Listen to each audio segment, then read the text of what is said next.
pour faire de l'art, il faut vraiment garder son âme d'enfant. Parce qu'en fait, dès que tu commences à avoir un regard d'adulte, en fait, tu te juges pendant que tu le fais, tu te juges avant de le faire et tu te juges après l'avoir fait. Que si t'es dans un truc de putain, j'ai fait un collier de pâtes, ben, t'es juste content de ton collier de pâtes, mais personne aime les colliers de pâtes.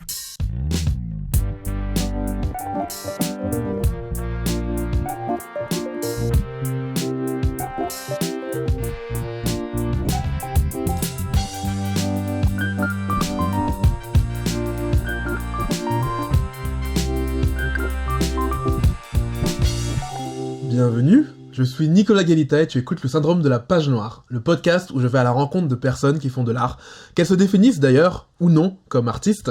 On discute de manière libre autour des enjeux de la création artistique, comment trouver l'inspiration, comment garder la motivation, et puis comment gagner de l'argent quand on est artiste, puis plein d'autres sujets.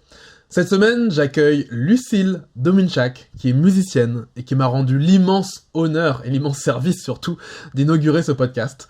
On a parlé entre autres de la différence entre faire de l'art et avoir du succès, de l'importance de la contrainte pour stimuler l'inspiration, et puis du rapport entre l'art et l'enfant interne.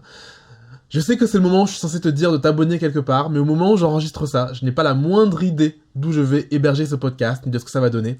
Alors, je te souhaite tout simplement une bonne écoute. Pour commencer, j'aimerais que tu racontes un peu comment on s'est rencontrés.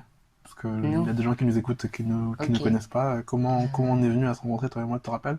Bah bien sûr que oui, comme si c'était hier. On s'est rencontrés il y a 3 ans et demi maintenant, quand je passais des entretiens pour rejoindre l'école du recrutement. Était la dernière personne que j'ai rencontrée dans un bar. Déjà, entretien improbable pour moi à l'époque, dans un bar, à 19h, autour d'une bière, et où tu m'as posé des questions pendant 4 heures qui m'ont fait faire des insomnies après. Pourquoi ? Bah parce que du coup, tu as posé des questions tellement pertinentes sur le sens de la vie et qu'est-ce que je fous dans le recrutement, que ça m'a perturbée et j'ai décidé de rejoindre l'école du recrutement. En vrai. Et déjà, à l'époque, tu me disais que tu voulais chanter. Ouais, déjà à l'époque, toutes les questions que tu me posais, c'était donner des cours de chant, chanter, faire de la musique, propager la musique, partager la musique, avoir du temps pour faire de la musique et aider les gens à être bien dans leur travail, quand même. Il y avait cette partie-là aussi qui était déjà présente, quoi. Mais ouais, et c'est comme ça qu'on s'est rencontrés. Et du coup, après, on a travaillé ensemble pendant 2 ans. 2 ans, et t'es parti pour faire une école de chant. De musique. De musique. Ça donnait quoi ? Eh ben, c'était intense. J'étais surexcitée de fou parce qu'en fait, je me suis dit, je rejoins un truc qui ressemble à la Star Academy. J'avoue. Et moi, je suis génération Star Academy, tu vois. Et je me suis dit, waouh, c'est trop génial. Toute la semaine, je vais faire que ça, que de la musique, chanter, apprendre la guitare, apprendre le piano, le solfège, chanter. Et en fait, du coup, je me suis mis une pression de malade en me disant, en fait, j'ai 1 an pour apprendre tout ce que je veux apprendre sur la musique. Et à la fin de cette année-là, je suis prête à présenter ma musique au monde. Ah, donc t'as fait vraiment un truc avec beaucoup d'espoir. Avec beaucoup de pression et d'attente, mais vis-à-vis de moi-même et vis-à-vis de l'école aussi, mais surtout vis-à-vis de moi-même en me disant, cette année, faut pas que tu la perdes, c'est la chance de ta vie, elle se présentera qu'une fois, tu te rends compte, t'as l'opportunité de faire ce que même toi, t'osais pas rêver il y a 4 ans quand tu parlais 3 ans quand tu parlais à Nicolas et tu disais oui, non, mais je le ferai un jour, peut-être plus tard. Et au final, c'était dingue d'être dans une classe avec que des gens qui font de la musique. Mais aussi t'atterris parce que tu te dis mais en fait pourquoi je suis là ? Parce que moi j'ai quasiment jamais fait de scène. Je suis entre guillemets que interprète. Je compose pas, j'écris pas. Et en fait je suis dans une formation auteur-compositeur-interprète. Ah, et les gens autour de toi étaient comme toi ou pas du tout ? Non, tous. Ils avaient déjà des projets. Il y en a qui avaient déjà sorti des albums. Il y en a qui avaient déjà sorti des EP. Il y en a qui avaient des 30-40 dates par an, tu vois. Et moi, j'étais là en mode, ouais, j'avais fait en tout, à ce moment-là, je sais pas, peut-être 4 scènes ouvertes entre mes 16 et mes 27 ans. Ouais, tu ça vois. remontait du coup. Et du coup, t'as un gap d'expérience, en tout cas de mon ressenti, et je me disais, mais comment je vais gérer ce truc où il y a effectivement des semi-professionnels, voire des professionnels de la musique autour de moi. Et moi, je débarque à base en fait, j'ai travaillé pendant 8 ans dans le recrutement. Et un jour, je me suis dit, j'aime bien le recrutement, mais en fait, ma vie, c'est la musique. Donc, vas-y, je vais tout quitter, tu vois. Et je vais le faire. Et j'étais en mode, en fait, je pense, le seul truc que j'ai en commun avec ces gens-là, c'est peut-être l'audace et le courage. Et en fait, le reste, je sais pas. Je sais pas comment je vais gérer tout ça, quoi. Et du coup, t'as géré ça comment? Comment je le gère encore? Ouais. C'est pas fini? Non, parce qu'en fait, quand tu as une année intense, en fait, on nous a expliqué aux journées portes ouvertes que l'année qu'on aurait, en un an, on va se manger ce que des gens mangent en 5 à 7 ans d'expérience. Bon, après, en plus, il y a eu le Covid et tout, donc histoire de bien rajouter en intensité émotionnelle. Et en fait, tu fais que ça tous les jours, tu manges musique, tu dors musique, tu vis musique, tu fais que ça. Même si en temps normal, déjà, c'est le cas. Je veux dire, normalement, tu as des respirations, entre guillemets, qui te permettent... Les horaires, on avait cours tous les après-midi de 14h à 17h en moyenne, des fois plus, des fois moins. Mais en fait, le matin, tu te lèves, tu sais que tu vas bosser tes titres, tu bosses ton instru, voilà. Puis après, t'as ta vie en fait. T'as ta vie de femme, t'as ta vie de couple, t'as ta vie de tout ce que tu veux, qui font que t'as d'autres choses à faire. Et je pense que j'avais un peu idéalisé le truc de, en fait, je vais faire que ça. Et oublier tout le reste, genre ma vie sociale, ma vie à l'époque, ma vie de couple, tout va être vraiment que autour de ça. Et en fait, du coup, c'est pas bon du tout. Parce que, pour revenir à ta question de comment je l'ai géré, déjà, je me suis retrouvée face à moi de « Ah ouais, je vais devoir monter sur scène toute seule dans une semaine. » Parce que d'habitude, tu montes sur scène avec des gens. Ouais, en fait, si tu veux, pour te raconter d'où je viens, de mon expérience de la musique sur scène devant des gens, je prenais des cours de chant particuliers quand j'étais plus petite. Enfin, j'ai fait de la chorale, de la comédie musicale, plein de trucs différents. Et en fait, j'ai ma prof de chant qui m'avait dit, quand j'avais 15 ou 16 ans, j'aimerais bien que tu chantes une chanson pour l'anniversaire de mon copain sur scène. Donc j'avais chanté Quelqu'un qui m'a dit sur un playback, voilà. Et après ça, plus rien. Plus de scène. Pourtant j'avais bien vécu l'expérience, j'avais eu des bons retours, puis c'est une chanson qui est assez proche de ma tessiture et tout, donc pas de prouesse vocale de danger. Et en fait j'ai plus jamais chanté devant les gens, à part dans des formations chorales où du coup t'es dans la masse, puis je me plaçais toujours du côté des voix hommes, comme ça j'étais sûre d'être vraiment dans la masse et d'être vraiment plus dans mes graves qu'autre chose. Et après, je suis arrivée à Paris, j'avais complètement arrêté la musique pendant 4 ans. Et en fait, pendant ce temps-là, je disais que j'adorais chanter, mais quand on me demandait de chanter, physiquement, il se passait plus rien. Tu sais, la métaphore du lapin qui passe devant des phares, genre vraiment, tu vois, c'est que même, toi, tu connais la plupart de mes amis, mais même eux, en fait, quand ils me disaient viens, chante-nous un truc, je te trouvais mais les pires excuses, et même si par exemple j'avais un peu bu dans le noir, les yeux fermés, retournés, une fois j'ai dû leur faire un extrait de Fly Me to the Moon au bout de 2 ans et demi où je les connaissais pétrifiés dans un coin de rue à Châtelet, en disant bon, comme ça ils m'ont entendu chanter, ils me foutront la paix, tu vois. Du coup t'as eu de la pression d'entourage de ça? Non, pas de pression à ce qu'on m'entende chanter, mais une pression. En fait, j'ai une voix assez grave, du coup, quand je parle. Et encore maintenant, avant, en plus de ça, parce que j'ai eu des opérations des cordes vocales et tout. Mais du coup, avant mes opérations des cordes vocales, j'avais cette voix grave là, avec un côté éraillé en plus. Donc autant dire une voix sexy as fuck, tu vois. Genre le truc, les gens m'avaient au téléphone, quand t'es commercial, autant te dire que t'as une signature de malade, tu vois. Et en fait, dès que je parlais à quelqu'un, mais depuis que j'ai 15 ans, on me dit mais attends, mais soit tu fumes comme un pompier, soit t'es malade, avec tes 1m54 et la voix que t'as, je m'attends pas du tout à ce que t'aies cette voix-là en fait quand tu parles. Et tout le temps on me disait putain mais tu dois trop bien chanter, avant même que je dise que j'aimais la musique et que j'aimais chanter, on me disait mais tu dois avoir une voix de malade quand tu chantes, genre tu dois avoir une voix de ouf, tu devrais trop chanter du jazz. Et puis alors moi à l'époque j'avais pas du tout une culture jazz, je me la suis créée ces dernières années, tu vois, mais j'étais en mode ouais c'est un truc élitiste de gens qui fument des cigares et qui boivent du whisky, et genre moi la musique pour moi c'est pas ça en fait, tu vois. Et du coup depuis j'ai appris pourquoi le jazz, d'où venait le jazz et pourquoi la pop, et voilà. Mais du coup à force qu'on me dise tout le temps tu dois avoir une voix de ouf quand tu chantes, quand je disais ça me fait trop plaisir parce que c'est mon rêve, bah du coup, je me disais, ils vont avoir des attentes de ouf. Ah oui, t'as l'impression dans l'autre sens. T'as l'impression que les gens, ils s'attendent à ce genre de truc de ouf, et du coup, je vais pas les savoir. Et du coup, moi qui me suis jamais dit, ouais, je chante de ouf, ou je chante comme une merde, ou voilà, après t'as fait des cours de chant, forcément t'as une technique, t'as une respiration, t'es posé. Mais par contre, les gens, vu que dès qu'ils t'entendent parler, ils projettent une voix un peu suave, un peu sensuelle, une voix grave, une voix jazz, des chanteuses de jazz, enfin, t'as quand même des références, voilà, que t'écoutes du jazz ou pas. Et t'es là en mode, je sais pas si je veux de cette pression-là, en fait. Et du coup, plutôt que d'avoir peur de décevoir les gens, bah, comme la plupart des gens qui ont peur de se tromper dans la vie, en fait, tu restes dans l'inaction. Donc, tu chantes pas. Donc, tu te dis, non. Et du coup, quand tu fais des karaokés avec tes potes ou que tu chantes un peu en mode festif et tout, je prenais des voix qui sont pas, tu changeais qui sont volontairement pas ta ma voix. voix. En fait, je jouais de ma voix parce que du coup, je sais me servir de ma voix et chanter de plein de manières différentes et parler de plein de manières différentes. Et j'adore jouer avec ça. Du coup, dès que je devais chanter devant des gens, je prenais une voix à t'exagérer des fausses notes, à te faire une voix cassée, encore plus cassée, mais qui était du coup pas ma voix, mais à jamais présenter. Donc, limite, tu chantais faux devant les gens, quoi. Ouais. C'est ouf. Ouais. Et l'école, ça t'a aidé ou pas? Ouais. Déjà avant ça allait un peu mieux parce qu'en fait, du coup. Je suis arrivée à Paris, j'ai arrêté la musique parce que ça coûtait trop cher de prendre des cours de musique. Okay. Du coup, je me suis dit, vas-y, j'arrête. Et puis là, j'ai fait ma fac de coréen, j'ai découvert le monde du recrutement, de la RH. Je me suis dit, waouh, génial. En plus, à côté de ça, j'étais en couple. Donc, je me dis, c'est bon, j'ai une vie pleine, remplie de parisienne, parfaite, extraordinaire.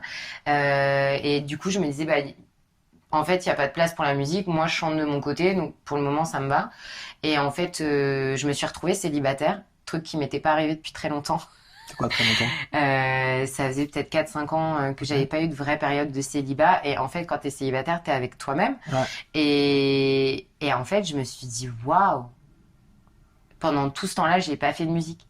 Et là, ça m'est revenu, tu sais, d'un coup de ça me manque trop les cours de chant. Parce que moi, c'est de pas avoir d'accompagnement vocal, pour moi, c'est comme quelqu'un, tu vois, qui fait du sport et qui va pas à la salle de sport pendant 3 semaines. Genre, c'était un manque physique, en fait. Et pourquoi t'avais arrêté? Tu dis que c'est parce que ça coûtait trop cher à Paris? C'est que ça? Ou ouais, il y a le côté, ça coûtait cher à Paris. Et puis, je me disais, non, là, tu vas faire des études, tu vas avoir un vrai métier, tu vas faire un vrai travail. Enfin, les classiques. Et puis, de toute façon, tout le monde rêve d'être chanteur. Donc, pourquoi toi, plus que quelqu'un d'autre, tu deviendrais chanteuse? C'est bon, continue à rêver dans ta chambre, un jour il y a quelqu'un qui va venir te voir et qui va te dire que t'es l'élu, tu vois.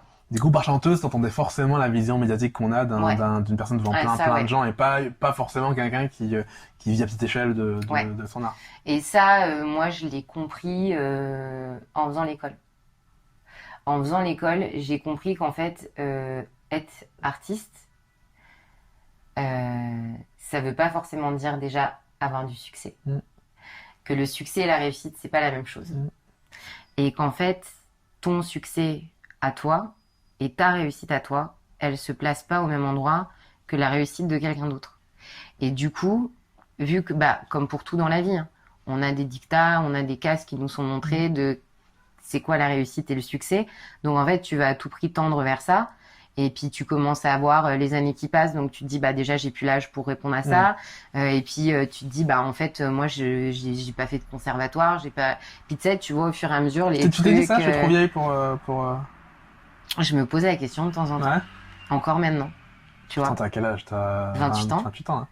Et tu vois encore là à 28 ans, je pense que d'avoir travaillé avec vous à l'école du recrutement, j'entends, j'ai gagné, j'ai rajeuni, tu vois. Je pense que quand on s'est rencontrés, j'avais 35 ans dans la tête à peu près, 40 ans peut-être, je sais pas. Et je pense que si je vous aviez pas rencontré, j'aurais mis du temps avant d'avoir mon âge. Et du coup, maintenant, j'ai l'effet inverse, tu vois. C'est que je me dis, mais en fait, j'ai passé tout ce temps-là à être adulte. Maintenant, je vais vivre avec mes envies et pas me poser la question de c'est quoi être adulte ou quoi. Mais il y a quand même une réalité du marché, comme pour tout, que t'as des âges, t'as des critères physiques, t'as des critères de plein de choses, tu vois. Et des fois, c'est vrai que je me dis, en fait, vu que là, j'en suis au stade où je commence seulement à composer, je me dis, en fait, le temps que mon projet y mûrisse, peut-être qu'en fait, s'il y a un premier EP qui sort ou que je présente, peu importe comment ça se présente à ce moment-là, peut-être qu'en fait, j'aurai 30-32 ans. Et en fait, on te fait croire que 30-32 ans, c'est tard, en fait, dans la vie, tu vois. Et mais comme pour avoir des enfants, comme pour plein de choses, tu vois, 30 ans, c'est un peu genre... alors qu'en fait, moi, je le vois pas comme ça. Et du coup, tu vois, souvent, c'est de se dire... Par exemple, tu vois, hier, j'ai écrit une chanson. Et... l'auto-jugement, tu vois, c'est terrible. Hein. J'écris la chanson, je la chante, et puis j'étais vraiment dans l'émotion, les larmes aux yeux et tout, et contente parce que je parle d'amour et d'une relation qui me tient à cœur depuis super longtemps, tu vois. Et en fait, dedans, j'utilise enfant et adolescent dans cette chanson. Et je me dis, putain, je parle vraiment comme une adulte. Et en fait, je me dis, mais ça va être qui mon public si je parle de trucs d'adulte et d'une adulte qui revoit un amour d'enfance, d'adolescence, en fait, mon public, est-ce que vraiment ça peut être les gens de mon âge? Est-ce que ça peut être des gens plus jeunes? Et tu vois? Ah, ça veut dire que tu te poses la question du public.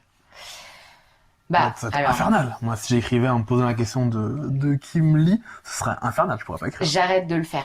J'apprends à arrêter de le faire. Après, je pense que parce que mon parcours, RH, commercial, recrutement, moi j'avais en tout cas une pensée purement stratégique du monde et de la vie. Donc tout ce que je faisais, tout ce que je disais, la manière dont je mangeais, tout est stratégique, tu vois. J'étais dans un stade quand on s'est rencontrés dans ma vie où, mais même alors pas mes relations amicales sincères, tu vois, mais tout était stratégique. C'était, si je vais travailler dans telle entreprise, je sais que derrière, j'obtiens ça. Je développe tel réseau, je fais tel truc. Tout était organisé. Et j'y arrivais super bien, parce que j'ai eu la vie dont je rêvais à 15 ans, à 26 ans. Donc, a priori, c'est que j'avais vraiment bien ce truc de stratégie, sauf qu'en fait... C'est quoi la vie dont tu rêvais? Parce que tu chantais pas, du coup. Parce que pour moi, ça faisait pas partie de ma réalité. C'était pas dans le rêve possible. C'était pas possible. Et du coup, c'était, je suis parisienne, je suis propriétaire de mon appartement, je suis autonome financièrement, et si demain je vais créer ma boîte, j'ai les compétences et le réseau pour créer ma boîte. Tu vois. Et c'est trop cool, tu vois, parce que du coup, vu que je l'ai fait à 26 ans, j'ai tout le reste de ma vie pour faire autre chose. Et en l'occurrence de la musique. Raconte-moi à quel moment tu t'es dit non mais ok, j'ai le package. Moi j'appelle ça le package. Appartement, machin, etc. J'ai le package, mais c'est pas ça qu'il me faut. Il faut que je revienne à mon amour de la musique. Tu t'es levé un matin, c'était comme ça. Il y a eu un process. Alors je pense déjà et de toute façon je le cite, c'est pas pour faire ta promo en permanence, mais quand même. Déjà je pense que la rencontre que j'ai eue avec toi, elle a vraiment amorcé un changement. Sur la manière de me dire, en fait, je peux avoir de la place pour d'autres choses. Après, je travaillais quand même beaucoup, donc en dehors des cours de chant, je m'autorisais pas forcément autre chose. Et en fait, le jour où j'ai où j'ai eu le compromis en mode c'est bon, t'as l'appart, à ce moment-là, j'étais en couple, en plus. Donc j'étais en plus en phase avec mon coming out. Je venais d'adopter mon chien, qui était aussi un de mes... Donc j'ai le package, et là, j'en parle avec mon meilleur ami. Et il me regarde, on était en train de boire un verre en terrasse et tout. Enfin, tu vois, pour donner un peu le contexte de film, la petite terrasse parisienne, tu vois, t'as des longs débats philosophiques avec tes amis et tout, bref. Et il me regarde, il me dit, c'est ouf, meuf, tous les objectifs que tu t'étais fixés, tu les as atteints, et t'as 26 ans. Et il me regardait, tu sais, avec des yeux qui brillaient. Ah, lui, il était content. Tu vois, putain, meuf, enfin... C'est-à-dire que t'es venu à Paris en mode voilà, et c'est bon, tu l'as, quoi. Et en fait, et de te le dire, je ressens à nouveau l'émotion et ça m'émeut de ouf, tu vois. Et je me suis dit, putain, merde, fais chier. Je vais faire quoi? Je vais faire quoi? Si c'était aussi facile que ça, la vie, d'atteindre mon objectif de vie, putain, mais en fait, je vais faire quoi tout le reste du temps? C'est il y a 2 ans, ça. Ouais. Et tu vois, mon appart, je l'ai eu le 15 mai 2018. Ouais, donc il y a 2 ans. Il y a 2 ans. Et vraiment, j'ai ressenti une tristesse, un vide, tu sais, d'angoisse de putain, mais en fait, je remplis quoi maintenant? Qu'est-ce que je peux bien avoir à remplir si tout est rempli? Et je suis rentrée chez moi et je me suis effondrée. mais en larmes, tu vois. Vraiment de... Ok, en fait, tu peux être fier parce que ça veut dire que quand t'es déterminé, t'es quelqu'un qui peut... Tu vois, il y a quand même plein de bons côtés à ça. Ça veut dire que je suis quelqu'un qui est déterminé. Quand je veux quelque chose, je sais l'obtenir. Mais en fait, je l'ai pas vu le parcours. Genre... Et so what? Est-ce que je me sens plus heureuse? Est-ce que je suis plus remplie? Est-ce que... Non. Et en fait... tout le temps, depuis que je suis toute petite, j'ai une obsession de faire des listes de choses que je dois faire avant de mourir. C'est hyper important pour moi. Et mais genre même, tu vois, il y a pas longtemps, à Noël, je suis retournée chez mes parents. J'ai relu mes carnets de quand j'étais petite et à chaque fois, et même mes blogs, mes skyblogs de l'époque, je marquais des listes de trucs que je dois faire quand je suis adulte avant de mourir et tout, tu vois. Et tout le temps, il y avait chanter, sortir un album, tout le temps, tu vois. Et même encore pendant cette période où je construisais le package idéal, j'avais encore ce truc. De toute façon, je peux pas mourir. Tant que j'ai pas chanté. Okay. Tant que j'ai pas sorti, je sais pas, un EP, un CD, un single, on s'en fout de la forme que ça prend. Un vinyle, une cassette, si la cassette elle revient, et j'espère qu'elle reviendra, on s'en fout, tu vois. Mais tout le temps, c'était... Et là, en fait, je me suis dit, ok, mais en fait, faut que tu chantes. Genre, fais-le. C'est ta thérapie, tu sais, quand tu sors de tes cours de chant, t'es sur un nuage et tout, donc même si t'adores ton taf, même si t'adores ta vie, tout, mais chante. Quand tu dis chante, tu veux dire produis quelque chose de musical. C'est pas juste chanter en cours de chant, c'est avoir à ce moment-là, je sais pas si je voyais le package musical, entre guillemets, mais c'était déjà de chanter devant des gens. Tu vois. D'arrêter de dire, je vis pour le chant et je chante devant personne. Parce que c'est quand même gênant. Tu sais, de dire mon objectif, je sais pas, c'est comme quelqu'un qui te dirait mon objectif dans la vie, c'est d'être en couple et que la personne, elle n'ait jamais fréquenté personne. Elle te dise non, je veux pas rencontrer, je veux pas de rendez-vous arrangé.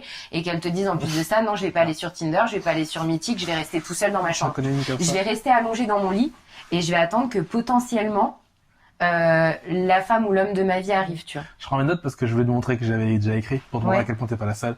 Un écrivain qui n'écrit pas. Ça, pour le coup, l'écrivain qui écrit pas, on passe tous par là. Tu peux pas faire autrement. Au début, sauf les gens qui sont très chanceux, tu passes par un côté. Moi, c'est pareil. J'ai eu des années où je disais que ce que j'adorais, c'était écrire. Alors, je conscientisais pas comme toi en mode, il faut à tout prix que. Et en plus, j'ai eu un truc, moi, c'est que j'ai vite écrit un livre. Esquisse d'une goutte de vie c'était un livre nul, hein, mais à 16-17 ans. Et du coup, j'ai fait ça, et après, tu t'es dit, c'est bon, c'est fait, je me suis pas dit, consciemment, tu vois, mais j'ai abandonné un peu l'écriture et donc, toi, t'étais une chanteuse qui chantait pas. Ouais. Et t'as eu le déclic de revenir à la chanson. Ouais. Ça s'est passé comment? Dans la douleur. Parce que t'as ton pote, ok, tu percutes. Putain, je me rends compte qu'en fait, à chaque fois qu'on a des prises de conscience, c'est quand même dans des moments où on est vachement en train de s'infliger des trucs qui nous conviennent pas, quoi. C'est vrai? En fait, j'avais mis une annonce sur Zikinf c'est un site spécialisé sur les rencontres de musiciens. Okay. Et en fait, tu peux trouver des instruments, des cours et des groupes de musique, des partenariats et tout.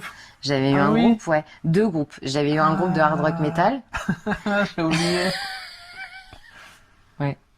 Et après, en fait, quand je suis partie, de toute façon, c'est un secret pour personne. J'imagine pas chanter du hard rock. Bah écoute, en fait, j'en écoute pas et en vrai, c'est assez kiffant à chanter. Cool. Les techniques vocales qui sont demandées et tout, c'est assez impressionnant et je pense que c'est une expérience que j'aimerais bien retenter sérieusement, tu vois. Je dis pas que je vais faire du métal parce que de toute façon, a priori, quand on me voit et quand on connaît mes références musicales, on se doute que je vais pas produire du métal, mais c'est un truc que j'aimerais bien explorer. Puis c'est pas la première fois qu'on me proposait de faire du hard rock metal, donc voilà. Et en fait, du coup, quand je suis partie, quand j'ai fait mon burn-out, j'avais mis une annonce sur Zikinf en disant que je voulais quand même construire un projet musical, en me disant en fait, le seul truc que j'ai jamais fait, c'est peut-être le seul truc qui va me sortir la tête de l'eau. Donc, ok, je vais trouver un groupe. Et d'habitude, je répondais toujours à des annonces en fait de groupes qui cherchaient des chanteuses, interprètes, etc., où il n'y avait pas de création. Parce que ça me faisait trop peur de me dire faut que j'écrive, que ce soit en anglais ou en français. En français, on n'en parle même pas. Genre, je t'aurais dit c'est mort. À l'époque, en anglais, je disais ok, pourquoi pas essayer d'écrire en anglais et tout. Et là, je m'étais dit je vais inverser les positions et moi, je vais dire ce que je cherche, où j'en suis et être honnête sur le fait que j'ai pas d'expérience, que je sais pas ce que je veux faire comme musique, mais je veux faire de la musique. Il faut que je fasse de la musique. Donc en fait, si toi aussi t'es ok pour faire de la musique, viens, on fait de la musique et on s'en fout. Et en fait, du coup, il y a un batteur qui avait répondu à mon annonce. Donc a priori, batterie voix. t'es pas trop bien parti pour faire un projet. Et en fait, ils connaissaient un guitariste et tout. Et en fait, du coup, on répétait, on faisait de la musique ensemble, on faisait des reprises et tout, on revisitait des reprises. L'objectif, c'était de faire des créations par la suite, mais déjà de revisiter des reprises de nos répertoires qu'on aimait bien, etc. Et en fait, le déclic que j'ai eu, c'est quand ils ont dit vas-y, on va commencer à faire des scènes et tout.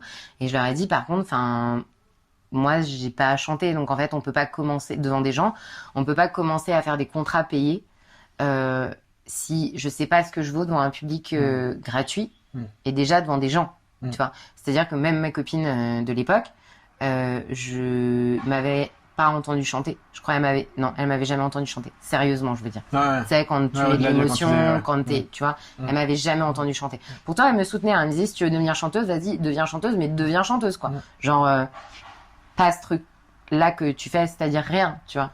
Et du coup, je leur dis, donc du coup, je veux faire une scène ouverte.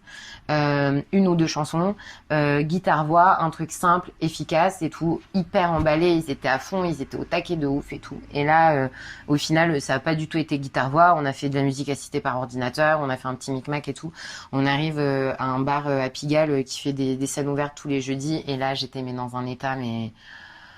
je sais pas, peut-être sûrement le même état que t'as avant de cliquer pour envoyer un mail ou un lien ou genre tout ton corps il est pétrifié, mais tu sais qu'il faut que tu y ailles parce que ça vaut tellement le coup. Et donc on y va et je chante et en fait c'était hyper ambivalent, c'est ça le mot, ouais, je pense, où en fait j'étais tellement bien derrière le micro. Donc l'état de stress, panique, il disparaît quand tu commences. J'étais tellement bien derrière le micro, j'étais tellement bien sur scène, j'avais tellement envie de jouer, d'interagir, et je me suis rendu compte qu'en fait, il me manquait tellement de trucs pour profiter de ce moment à fond. C'est-à-dire ? De compétences, d'expérience, de compréhension, de plein de choses. C'est-à-dire, parce que tu dis que tu kiffes, pourquoi tu dis qu'il te manque des trucs pour kiffer ? En fait, vu que je l'avais jamais fait, je n'osais pas regarder les gens, par exemple. Je fixais un point. Tu vois, moi qui suis plutôt quelqu'un d'à l'aise en société, en public, et je peux prendre la parole devant 50, 100 personnes sans problème. Là, j'étais en mode j'avais peur des temps, j'avais peur de me tromper dans les paroles, et puis je sentais pas d'interaction avec les personnes qui avaient derrière moi, de chaleur humaine. Et pour moi, la chaleur, c'est genre hyper important. Et descendu de là, en fait, je me suis dit waouh. En fait, je veux bien faire ça. Je veux bien aller vers ça. Mais du coup, par contre, il faut vraiment que je le fasse pour de vrai.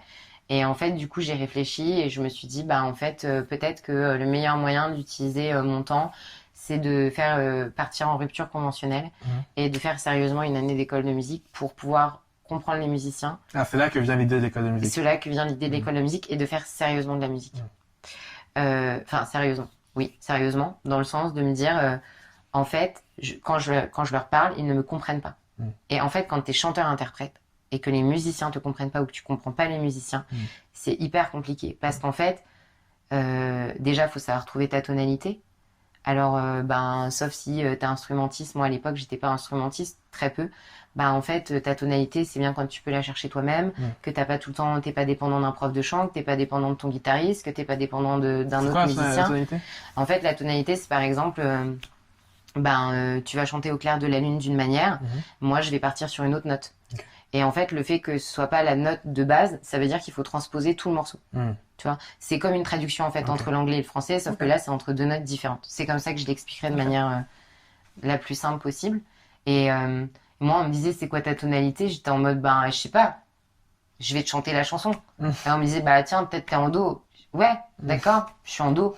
Et en fait, sauf que une fois que t'apprends à comprendre tout ça, quand tu parles avec tes musiciens, et encore, j'aime pas l'expression tes musiciens parce que c'est pas ma position, mais les musiciens avec lesquels tu travailles et les musiciennes, en fait, si tu sais de quoi tu leur parles, eux aussi ils se sentent plus en confiance et du coup tu vas plus loin dans la musique, tu tentes plus de trucs, tu vois. Et je me suis dit, ok, donc là maintenant, faut que j'apprenne le rythme, faut que j'apprenne le solfège, faut que j'apprenne l'expression scénique, faut que j'apprenne comment me choisir un répertoire qui correspond à ma voix. Et je me suis dit, ok, qu'est-ce qui existe ? En fait, il y a des diplômes reconnus par l'État qui te permettent d'être auteur, compositeur, interprète certifié. Et je me suis dit, vu que quand même je suis une meuf de la stratégie et de l'organisation, je vais pas prendre une école qui est pas reconnue par l'État. De toute façon, ça sera plus valable quand je vais expliquer aux gens mon projet, etc. Bon, au final, j'ai jamais passé du coup l'assertif parce que Covid et plein d'autres raisons. Et c'est là où je me suis dit, ok, je vais le faire sérieusement. Et en fait, du coup, tu regardes les formations et il y a marqué personnes qui veulent qui veulent se professionnaliser dans la musique. Et c'est là, en fait, que tu réalises que toi-même, tu actes le fait que ça devienne le centre de ta vie, quoi. Et le fait de dire, je suis un artiste, je suis une artiste. Ouais, ça, je le bossais déjà un peu quand on me disait, tu fais quoi? Tu sais, ça pique, mais tu dis, je suis chanteuse. Je suis artiste. Tu vois, mais même maintenant, j'ai encore, tu vois, quand on me dit tu fais quoi dans la vie, au début, je rigole, je dis rien. Et je rigole moi-même et je dis non, je suis en train de construire mon projet musical. T'as pas du mal à l'assumer devant les gens, ça veut dire. Ouais, en fonction des gens, j'ai encore un petit peu de mal à l'assumer, ouais. Mais parce que j'ai rien à, pour le moment, tu vois, j'ai 2 vidéos de reprise sur ma chaîne YouTube qui, à mon avis, vont pas rester longtemps parce que plus moi j'avance sur mon projet de création et plus je me dis qu'on n'est pas sur la bonne direction visuelle, instrumentale, et tu vois, là c'est le côté stratégie après qui revient encore. Et mais non, ouais, j'ai du mal, tu vois, j'y réfléchissais hier matin en marchant et je me dis en fait maintenant si on me demande, je vais dire que je suis musicienne. Parce que c'est un statut, une posture qui me convient mieux que dire je suis chanteuse. J'ai toujours peur quand je dis je suis chanteuse qu'on imagine, je sais pas, la nana qui a un rêve irréalisable, enfin tu vois. Mais tant que moi je vois le fait d'être chanteuse comme ça, j'irai pas bien loin, tu vois. Donc je sais qu'il faut que je travaille sur ça, mais du coup j'y vais étape par étape, quoi. Parce qu'au final, moi pareil, c'est un déclic que j'ai eu, mais en fait, c'est ce que je disais tout à l'heure, tu peux être chanteur, écrivain, sculpteur, sculptrice, enfin ce que tu veux, sans être une méga star, tu vois, juste tu vois, là aujourd'hui j'écris tous les jours. Je suis pas une méga star, mais j'écris tous les jours. C'est ça. Mais n'empêche, quand on y réfléchit, t'es encore une chanteuse qui chante pas, mine de rien. Comment ça? Qu'est-ce qui empêche que ok, t'as fait l'année d'école, qu'est-ce qui t'empêche de vraiment produire? Il y a un truc qui bloque quelque part. On exagère, tu chantes pas, tu vois, t'as fait des scènes ouvertes, t'as 2-3 trucs sur YouTube, mais je sens qu'il y a un truc qui... En fait, c'est un problème auquel j'ai souvent fait face. Tu vois, j'apprends à jouer des reprises à la guitare. Parce que la guitare, à la base, c'est pas du tout mon instrument. Donc, j'apprends vraiment la guitare. Tous les jours, je fais de la guitare. J'ai appris à aimer la guitare. Genre, je suis en kiff de sentir les vibrations de la guitare. Genre, j'ai l'impression de vivre un moment de ouf avec elle, tu vois, quand je joue. Mais du coup, je fais des reprises. Et au bout de 2-3 fois où je la fais et une fois que je la maîtrise au bout de quelques semaines, bah, en fait, ça me fatigue. Et en fait, je sais pas quoi présenter parce que quand je présente des reprises, il y a un décalage. Enfin, il y a un truc qui se passe pas et du coup je me dis bah ça veut dire que j'ai envie de faire mes propres chansons et en fait j'ai commencé à faire mes propres chansons il y a 2 semaines. Ah, pourquoi aussi tard? Enfin, je veux dire pas aussi tard parce que c'est pas une histoire de timing, mais qu'est-ce qui fait que dans toute ton année d'école tu t'es pas... Pression de ouf. C'est la pression de ouf, de voir ce que les autres faisaient, de voir la qualité de ce qu'ils font, de voir l'aboutissement de ce qu'ils font. Moi j'étais en mode bah attends mais moi je sais pas quoi raconter, quoi, tu vois. Et puis je suis quelqu'un qui est hyper optimiste. Et du coup, j'ai les problèmes des optimistes. C'est, mais tout va tellement bien dans ma vie, qu'est-ce que je vais raconter? Ah. Tu vois? L'inspiration, du coup. Ouais. Et en fait, j'avais juste pas l'espace mental. Et maintenant que j'ai l'espace mental physique. Ça veut dire quoi, t'avais pas l'espace mental? Ben, je pense que c'était une technique de défense de toujours trouver autre chose à faire. Que de me poser devant une feuille. Parce qu'en soi, si tu veux écrire et composer, le seul secret, c'est d'être devant un instrument et une feuille. Enfin, tu vois, il y a des gens, tu marches dans la rue, tu vois, ça m'est déjà arrivé d'avoir des idées de phrases, de regarder quelqu'un dans le métro et d'avoir un truc qui vient. Mais jamais je suis revenue sur mes textes, tu vois. Jamais tout ce que j'ai écrit, je me suis dit, vas-y, je vais revenir dessus et je vais l'écrire.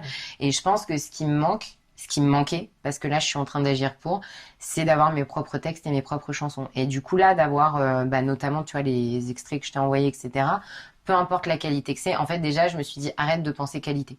Amuse-toi. amuse-toi, kiffe ce truc débile que tout le monde... Et je dis débile parce que ça m'énerve moi-même de le citer, c'est kiffe le chemin en fait. Ouais. Et du coup, quand je suis arrivée dans ce moment où je me suis dit, ok, je vais m'amuser en le faisant, je vais juste prendre plaisir et être dans un truc de jeu, et je vais le partager tout de suite. Et du coup, je me suis mise à l'envoyer à plein de gens de mon entourage. Comme ça, mais à chaque fois des personnes différentes au hasard, donc du coup pas forcément des amis, parce que c'est toujours biaisé de demander le retour de tes amis, donc de demander un peu à des gens différents, à des musiciens professionnels, etc. Et du coup, vu que là je reviens de 3 semaines où j'étais à Avignon et où je m'occupais de Airbnb pour un couple d'amis et tout, et ben j'ai fini par dire au Airbnb, ouais ça vous dit, j'aimerais bien vous faire écouter mes chansons. Et du coup je leur ai chanté une ou deux des chansons tu vois que j'ai composées et j'ai fait pareil quand mes amis sont venus passer un week-end à Avignon, je leur ai dit est-ce que je peux vous faire écouter, donc je commence à chanter, tu vois, je fais le pas. Et comment t'es senti quand tu as fait écouter à des gens finalement? C'est dur, pas dur? C'est ouf. C'est ouf. C'est je me remets dans l'émotion pour essayer de la décrire. En fait, tu vois, rien que de t'en parler, j'ai envie de le faire. C'est hyper contradictoire parce que t'as peur, mais une fois que tu te lances, t'es trop content. Ah, c'est clair. En fait, je pense que dès que t'es comme un enfant, je pense que je m'en rends compte maintenant que pour faire de l'art, il faut vraiment garder son âme d'enfant. Parce qu'en fait, dès que tu commences à avoir un regard d'adulte, en fait, tu te juges pendant que tu le fais, tu te juges avant de le faire et tu te juges après l'avoir fait. Que si t'es dans un truc de putain, j'ai fait un collier de pâtes, t'es juste content de ton collier de pâtes, mais personne aime les colliers de pâtes. Faut arrêter, tu vois. Ces personnes aiment les colliers de pâtes.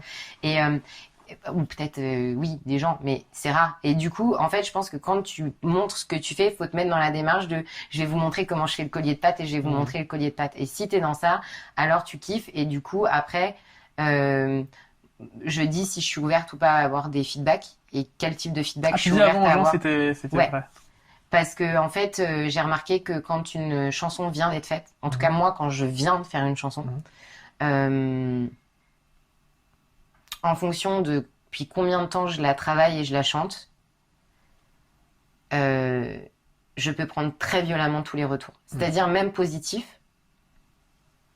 Je vais attendre que les gens me disent « Meuf, c'est exceptionnel ce que tu viens de faire. » Mais parce que toi, ce qui est exceptionnel pour toi, c'est pas la chanson.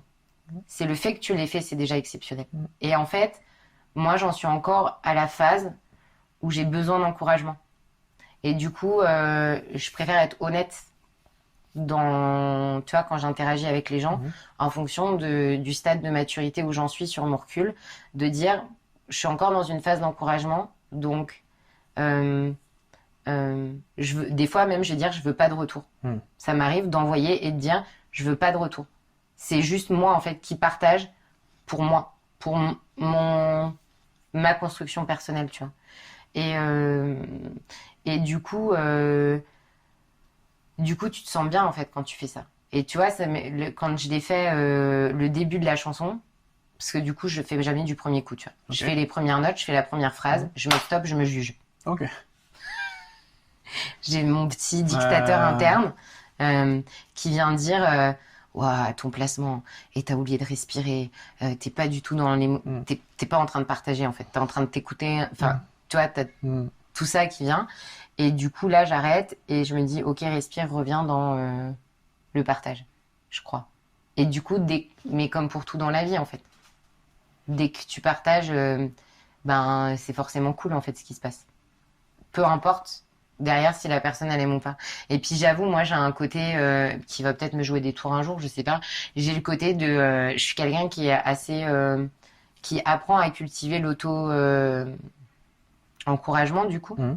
Et du coup, avant d'accueillir un retour, déjà je me félicite en interne.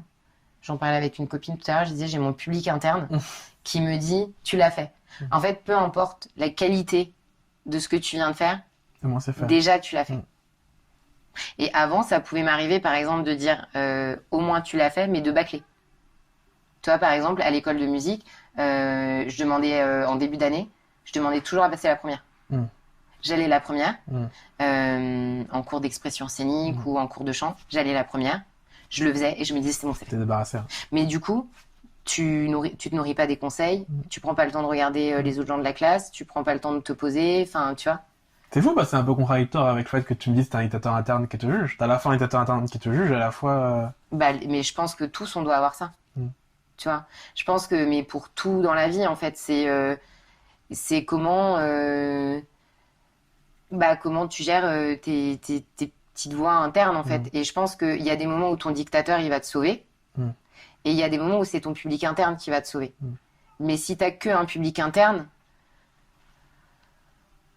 je pense que ton cerveau et tout, tu deviens mégalo, tu deviens en mode je suis tout puissant, et moi j'ai hyper peur de ça, vraiment. Ouais, moi j'ai peur de ça. Mais pourtant moi j'ai l'impression d'être assez comme ça, tu vois, d'être assez dans l'auto, tu vois. J'ai arrêté de m'excuser quand on me fait un compliment, tu vois, par exemple. Tu sais, c'est un truc genre quand on te dit j'aime bien ça. Ah bon, oui, désolé. Maintenant je dis ouais, je sais, moi aussi, je kiffe ça parce que je l'ai choisi, c'est volontaire. Mais je pense qu'après, tu as le stade où c'est trop. Mais en même temps, ton dictateur interne, c'est lui qui, après coup, quand tu vas réécouter ton enregistrement ou relire ton article, par exemple, 3-4 mois après, qui va te permettre de te dire ok, là, tu as des axes d'amélioration et tu peux bosser dessus. Et en fait, les deux, ils doivent... au milieu, il y a toi. Mais du coup, tous les trois, si vous vivez dans une cohabitation assez cool où tout le monde a la place de s'exprimer, mais à un moment où toi, t'as choisi que chacun s'exprimait, et du coup, c'est trop cool, tu vois. Et pour moi, en tout cas, je pense que le secret, en tout cas, là, je le verbalise et je le conscientise en t'en parlant, je pense que le secret, c'est d'être dans l'enfant et dans le moi et la spontanéité quand tu crées et quand tu partages, que tu dois être dans le public, donc dans l'enthousiasme et le je te félicite à la fin de la création et à la fin de la prestation, et qu'une fois que ça s'est passé, tu peux dire à ton dictateur, et encore, enfin, dictateur, c'est un peu dur, tu vois, mais ton recul ou ton auto-analyse, ou je sais pas comment on appelle ça aujourd'hui, j'ai envie de l'appeler dictateur, qui vient me dire, ok, là, on va prendre le temps, ça. Mais vu qu'avant, tu t'es donné un peu de douceur et de bienveillance, du coup, tu l'entends pas de la même manière, ce truc. Ce qui veut dire que dans le trio de le dictateur, il doit pas intervenir pendant que tu produis, alors? Non. Ce qui n'était pas le cas tout à l'heure, tu disais qu'il t'interrompait au milieu. Ouais, mais du coup, tu vois, je suis en phase de... On apprend à se connaître. Et l'inspiration, parce que je disais, tu galérais, tu sais pas quoi dire, comme tu vas bien, comment tu fais en ce moment pour avoir le truc à écrire? Je vais dire un truc, mais cliché. Vas-y. Déjà, le sentiment... Si, je vais le dire, je crois. C'est terrible. Au pire, on l'enlèvera. Non, mais c'est pas grave. En vrai, je pense que c'est cool si on garde tout, si tu gardes tout, ou tu choisis toi ce que tu veux garder ou pas. En vrai, l'amour, on va pas se mentir, c'est quand même une source d'inspiration de malade. Je vais te dire plus que ça. Moi, autour de moi, j'ai plein d'amis qui découvrent l'art par l'amour. C'est-à-dire qu'elles tombent amoureuses. Et en fait, comme elles sont amoureuses de quelqu'un, du coup, elles ont envie de lui faire des trucs. Et elles se mettent à créer de l'art. Exactement. Et c'est catastrophique. Enfin, parce que toute ma vie jusqu'à maintenant, je me suis dit putain, je veux pas faire comme tout le monde et je veux pas faire des chansons d'amour, tu vois. Genre même quand j'étais en master RH, je disais ouais, je vais faire des chansons sur le bien-être au travail et tout, en vanant, tu vois. Mais parce que je voulais pas parler de ça, parce que pour moi c'était pas un but dans la vie en fait, et que je me disais non, tu vois, c'est fait, tout le monde en parle, c'est bon, on sait. Et toutes les chansons d'amour que j'ai toujours rêvé chanter à des personnes, en fait, elles ont déjà été écrites. Donc moi, je vais venir raconter quoi de plus, en fait, tu vois. Et du coup, tu vois, ça m'est arrivé d'écrire une ou deux phrases, mais rarement des chansons entières entre guillemets. Et là, genre, je suis dans une vague de ça en ce moment, du coup. Et du coup, ça me nourrit de ouf, en fait. Et ça me fait écrire, du coup, sur ça, tu vois. Et j'essaye de le faire le plus possible de manière positive. Je trouve que c'est important d'avoir des chansons d'amour positives. Parce que c'est chouette, en fait, l'amour. Et du coup, c'est comme ça que je bosse en ce moment. Donc, je suis vraiment dans la spontanéité et dans j'écoute mes sentiments. Ça m'arrive, par exemple, tu vois, et quand je dis l'amour, ça veut pas dire que je suis présentement forcément amoureuse d'une personne en particulier. C'est de me nourrir de l'amour et d'aimer l'amour. Et tu vois, hier, par exemple, ce que j'ai écrit, je repensais à une amitié du lycée. Une personne qui fait plus du tout partie de ma vie. et pour qui j'éprouve actuellement pas de sentiments, parce qu'en l'occurrence, on n'est plus dans le paysage l'une de l'autre. Et je repensais avec du recul à notre amitié. Et en fait, je me suis mise à écouter les chansons qu'on écoutait à l'époque. Et du coup, ça m'a prise d'émotion. Je me suis dit, bah putain, je vais apprendre cette chanson à la guitare. Du coup, j'ai commencé à la bosser à la guitare et tout. C'est mon amoureuse de Mansfield Tia, si jamais, voilà, tu veux l'écouter un jour. Et en fait, ça m'a fait me poser plein de questions sur notre amitié. Et avant, je m'étais jamais autorisée à aller explorer cette relation et cette question avec mon regard d'adulte qui a fait son coming out et qui peut potentiellement croire qu'il y a autre chose que de l'amitié entre deux filles. Enfin, tu vois, de tout ça. Et du coup, je commence à faire les accords à la guitare. Et en fait, à force de faire tourner les accords, il y a une autre mélodie que la mélodie de la chanson qui m'est venue. Et j'ai commencé à faire du yaourt, et il y a un texte qui est venu, et machin, et du coup, ben, tu vois, j'ai envie de rebosser sur la chanson et de l'aboutir le plus possible, peu importe qu'elle arrive au monde ou pas après. Mais en ce moment, je bosse, du coup, ouais, pas mal comme ça, tu vois. C'est ouf. Ce qui me parle dans ton histoire, c'est qu'au final, on parlait d'inspiration, mais c'est un truc du passé. Donc en fait, tu l'as toujours eu. Je l'ai toujours eu. Qu'est-ce qui fait que ça sort maintenant ?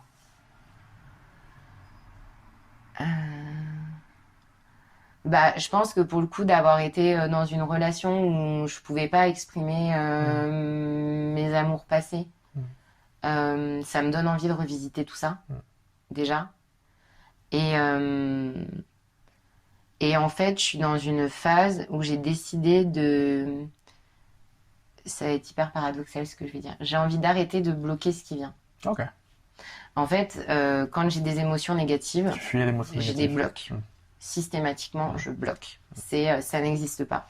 Je suis quelqu'un d'optimiste, je suis quelqu'un qui prône l'amour, qui prône le partage. Je suis limite dans un dictat de l'amour et de la positivité, tu vois.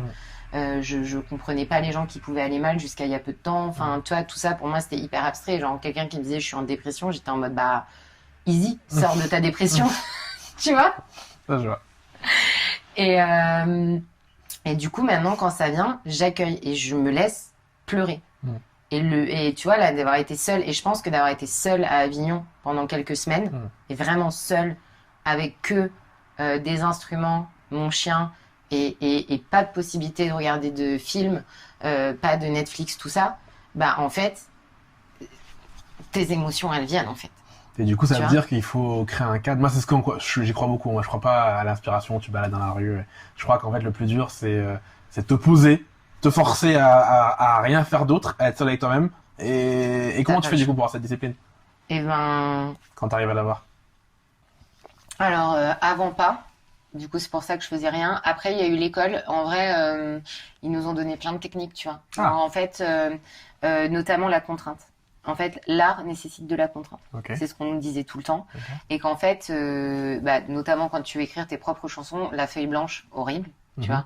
Et en fait, il y a plein de techniques qui existent pour déjà que la feuille blanche, elle n'existe pas. Okay. Et du coup... c'est quoi cette technique ? La technique de base, on va dire que pour moi est de base pour partir, tu prends 7 mots au pif. Dans un livre, dans une pièce autour de toi. 7 mots.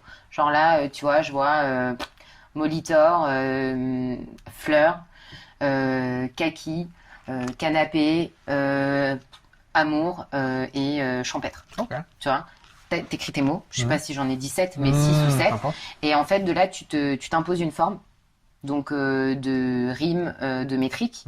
Et en fait, pendant 1 heure, tu fais que ça. Mais t'as un chronomètre, c'est-à-dire que tout est coupé, t'as un chronomètre, et à la fin, tu lis ton texte à voix haute. Et nous, on faisait ça, c'était nos ateliers d'écriture qui étaient comme ça. Et du coup... déjà tu dois lire ton texte après devant les autres, mais en fait c'est un truc que tu peux faire tout seul. Et il nous disait l'idéal c'est de faire ça en fait tous les matins ou tous les soirs, parce que c'est là où ton conscient prend le moins le dessus, donc t'es plus en relâche, et t'es plus dans la spontanéité, et du coup hop, tu fais un texte, et après tu te dis ok, comment je le transforme en chanson, et tu le transformes en chanson. Et chanson c'est pareil, c'est où tu pars où tu le lis, et du coup ta chanson elle a naturellement une métrique de chanson. Ce qui arrive à beaucoup de gens apparemment, pas à moi encore. En tout cas dans la classe, enfin vraiment des fois tu vois ils lisaient leur texte et tu disais ouais, déjà une chanson. J'entends que c'est déjà une chanson. Mais après tu vois c'est des gens quand ça fait 4, 5, 10 ans que tu fais ça, bah t'as un entraînement, t'as un style, et puis après c'est comment tu vas vers un autre style que ce que tu fais tout le temps et tout. Et du coup pareil, la musique c'est ok, j'aime bien les accords de cette chanson, bah comment je peux en changeant le rythme peut-être faire autre chose, ou je vais prendre une note au pif, comment je chante derrière cette note et comment je mets ma phrase sur cette note, et tu vois, ça c'est comme ça qu'on nous apprenait à fonctionner à l'école, parce que du coup on avait une discipline scolaire. Maintenant moi du coup ce que je fais, déjà il y a un vrai truc qui s'est passé, c'est que quand l'école elle s'est terminée, le fait d'avoir fait de la musique tous les jours, il y a eu le confinement, et ben en fait, c'était physiquement un besoin de faire de la musique en fait. Tu vois, avant je comprenais pas. Les gens qui disaient ouais, j'ai besoin d'écrire, moi j'ai besoin de, j'étais en mode moi pas du tout, je comprends pas, genre. Mais en fait, tu te laisses pas la place. Et du coup, la discipline, elle vient par l'envie déjà, et je pense que ça demande une force psychologique de refuser tout ce qui sert pas ton projet. Si par exemple il y a une soirée où on te propose d'aller et que toi en fait tu sais que demain tu t'es bloqué une matinée pour écrire, bah en fait t'y vas pas. C'est plus dur ça. Ben franchement quand t'es vraiment le jour où t'as commencé et où tu te rends compte de la joie interne que ça te donne, bah en fait tu vois, moi maintenant, alors j'en suis pas à ce stade-là encore pour la création et la composition, mais pour moi c'est hyper compliqué physiquement de pas faire de guitare pendant plus d'un jour. C'est alors que tu m'aurais entendu parler de guitare il y a 1 an, déjà j'ai découvert que j'étais gauchère, donc ça m'a changé la vie. Ouais. J'ai découvert que j'étais gauchère à la guitare en décembre, ça m'a changé la vie, tu vois. Parce que ça fait 4 ans que j'essaye d'apprendre la guitare, j'y arrive pas, j'ai pas de rythme, et je me dis mais la guitare c'est pas pour moi. Alors déjà ma guitare elle était beaucoup trop grosse pour moi, enfin il y avait plein d'autres aspects techniques, et en fait notre prof de rythme il me regarde et il me dit mais en fait tu serais pas gauchère toi? Tu sais, j'étais en mode ben si tu me dis ça peut-être tu vas me changer la vie, et en fait je me suis intéressée au fait d'être ambidextre, etc., tu vois, donc j'apprends la guitare à droite et à gauche pour être sûr que demain si je vais quelque part où il n'y a pas de guitare de gaucher, parce qu'il y a très peu de gauchers à la guitare, de pouvoir quand même au moins gratter des accords de base et montrer ce que je fais aux gens. Mais du coup depuis que j'ai découvert la guitare à gauche, que j'ai eu un super prof, ben en fait de sentir les vibrations de l'instrument c'est nécessaire. Attends, mais ça veut dire que t'es gauchère dans la vraie vie aussi? Je sais pas. Tu savais pas? Je sais pas. Ah, tu sais pas. À ce qui paraît, je suis une gauchère frustrée, on appelle ça comme ça, tu vois. Où on m'a demandé de passer à droite quand j'étais Mais t'as fait trop de coming out dans tous les sens du terme. Moi, je fais des coming out tout le temps. Ma vie est un coming out, tu vois. Je suis la pro de la déconstruction, si tu veux. Et non, ouais, donc à ce qui paraît, mes parents, ils m'ont dit que quand j'étais petite, j'écrivais à gauche et qu'en fait, à l'école, c'était pas pratique, donc on m'a demandé d'écrire à droite. Mais du coup, ce qui explique que les tables de multiplication, tout ce qui est géométrique et tout, j'ai toujours eu des bugs d'espace et tout. Alors que pourtant, j'adore les finances et des trucs concrets comme ça, je gère. Et en fait, quand il m'a dit ça, ça m'a semblé un truc de ouf. Et un truc que je fais aussi pour libérer la créativité, et ça, c'est vraiment génial, et je le recommande, mais à tout le monde, c'est de dessiner avec les 2 mains en même temps. En fait, tu prends une feuille de papier, tu prends 2 crayons et tu fais exactement la même chose des 2 mains. Et en fait, ça fait travailler tes 2 hémisphères en parallèle. Et du coup, en fait, tu décharges tout l'aspect blocage mental et après, tu vas créer. Après, tu vas chanter, après, tu vas écrire. Ouais. J'adore le faire. Et c'est moche, du coup, ce que je fais en l'occurrence, tu vois. Enfin, j'espère qu'avec le temps, tu vois, je vais aboutir à faire des trucs plus créatifs et pouvoir en faire des tableaux pour mettre dans mon appart, etc. Tu vois, tu sais, la meuf, elle est lancée artistique, elle veut tout faire, de la poterie, de la peinture, Non, je rigole, mais au moins, la peinture et le dessin, c'est des trucs que j'ai envie d'explorer. Et où tu peux le faire à la main. Genre, tu mets de la farine sur un plat et tu dessines, en fait, avec tes 2 mains. Ça, je l'ai pas encore expérimenté avec la nourriture. Mais, et en fait, vraiment, tu fermes les yeux. Et tu dessines, et genre je l'ai fait un matin en mettant truc j'avais mis parce que tout le monde me conseille en ce moment, tout le monde m'amène vers la musique classique en ce moment, donc du coup j'expérimente l'opéra, la musique classique à écouter déjà dans un premier temps, et je m'étais mis une playlist Spotify, tu vois, des plus grands classiques, et j'ai fermé les yeux, j'ai pris les 2 crayons et j'ai dessiné au rythme de la musique, tu vois, jusqu'à ce que le premier air soit terminé, et après je suis allée dans mon piano, et effectivement bah t'es plus du tout dans le mental en fait. Et ça c'est assez ouf comme technique. Et après pour la discipline, Je pense qu'il faut avoir un environnement propice, que ce soit par le temps, par tes amis, par tes ressources financières. Je pense que du coup, tout ça, ça demande une vraie réflexion en amont. Mais c'est le cas là. Ouais. Bah moi, par exemple, tu vois, pour continuer ça, tellement là, j'ai aimé être seule, je vais quitter Paris pour l'hiver. Je vais aller m'isoler, je sais pas où encore. Je vais pas décider de la ville, mais je vais aller dans un endroit proche de la nature. Okay. Et je vais partir tout l'hiver là-bas. On verra où c'est, tu vois. Et faire que ça. Et couper du lundi au vendredi les réseaux, tout ce qui vient de l'extérieur, à part les vidéos de développement personnel et de bien-être, mais parce que ça, c'est ma récréation à moi, tu vois. Et faire que ça. Pour me mettre dans une discipline extrême. Extrême, quoi. Mais je pense que la discipline, elle vient par commencer à faire, en fait. Et que une fois que tu commences à faire, en fait, bah, t'en prends tellement de plaisir que... T'es inspiré. C'est naturel. Tu vois, quelqu'un qui découvre le yoga et qui adore le yoga, bah, en fait, tous les matins, elle fait ses salutations au soleil, ou il fait ses salutations au soleil.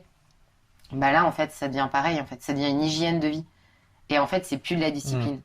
C'est une hygiène de bien-être. Quel impact ça a eu sur tes... Tu dis, il faut dire dans des soirées, ça a eu un impact sur tes potes, tes proches, ton entourage? Bah après, on est en période de confinement et tout, donc c'est un peu... Tu vois, post-confinement et tout, c'est un peu particulier. Mais non, pas du tout. En fait, je suis tellement alignée et sereine avec ce que je fais que quand je dis aux gens, bah non, je viens pas parce que, je sais pas, j'ai envie de faire de la musique ou quoi, ben, on me dit rien, tu vois. Je pense qu'en fait, à partir du moment où t'es sûr de toi, t'es aligné et t'es pas dans la peur de dire non, bah en fait, les gens en face, ils acceptent, tu vois. Moi, demain, tu me dis, bah écoute, je suis désolée, on avait prévu de passer la soirée ensemble, mais là, je ressens l'inspiration de relire un article ou de relire mon livre. Bah en fait, si sincèrement je suis dans l'amour de qui t'es et je te soutiens, bah je vais l'accueillir et je vais t'encourager. Et je pense que du coup, les gens qui sont réticents à ça, bah clairement, ils ont rien à faire dans ta vie. Et du coup, le tri, il se fait aussi, tu vois. Et c'était le cas ou pas du tout? Par rapport à la musique, non. Limite, en fait, c'était presque un soulagement que je m'y mette enfin pour certaines personnes. J'ai plus eu de réticence en fait quand moi j'étais pas sûre de ce que je faisais, tu vois.